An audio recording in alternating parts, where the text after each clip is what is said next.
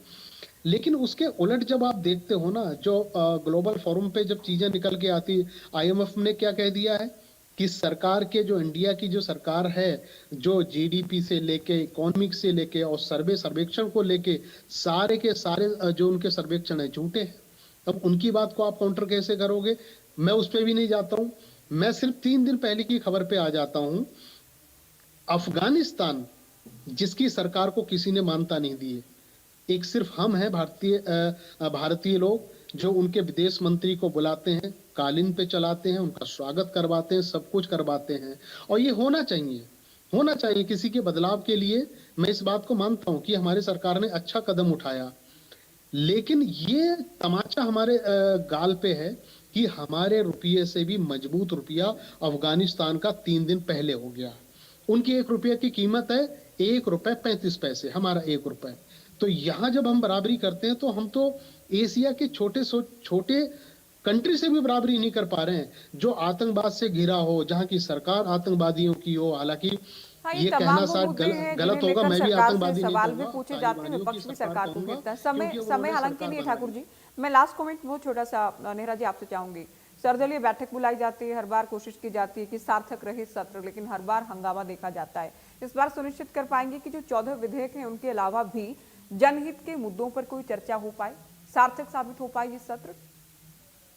देखिए ज्योति जी, निश्चित रूप से भारतीय जनता पार्टी का पूरी तरह से प्रयास रहेगा कि जो सत्र है वो ठीक तरीके से चले, जनहित के मुद्दों पे चर्चा हो, राष्ट्रीय सुरक्षा के विषय पे टैक्स के सुधारों के विषय पे, हर विषय के ऊपर हम खुल के चर्चा करें और सरकार का पूरा ये प्रयास रहेगा। और जहां तक अभी जो रमेश जी कह रहे थे, इंटरनेशनल जो मॉनेटरी फंड है, जो आईएफएम उसकी रिपोर्ट के अनुसार ये आंकड़े उन्होंने दिए थे और किसी ने अभी तक ये नहीं कहा कि आंकड़े कोई गलत हैं।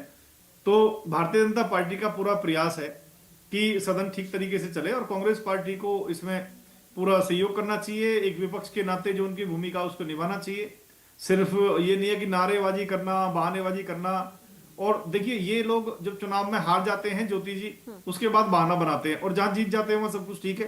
तो चुनाव से पहले कांग्रेस पार्टी चुनावों का बहिष्कार करके देखे ना एक दो बार कि भाई हमें लगता है कि गड़बड़ी है, हम चुनाव नहीं लड़ेंगे। प्रक्रिया में यकीन ही नहीं रखते हैं तो किस भरोसे के साथ चुनाव लड़ते हैं? किस भरोसे चुनाव राय लड़ते सिंह जी हैं? आप कुछ कहना चाह रहे हैं? सिंगल लाइन में, नारेबाजी ना करें, शोर ना करें, हो हल्ला ना करें, ये नेहरा जी भी आपसे उम्मीद कर रहे हैं, आपकी पार्टी से, विपक्ष से उम्मीद कर रहे हैं। खरे उतरेंगे उम्मीद पर?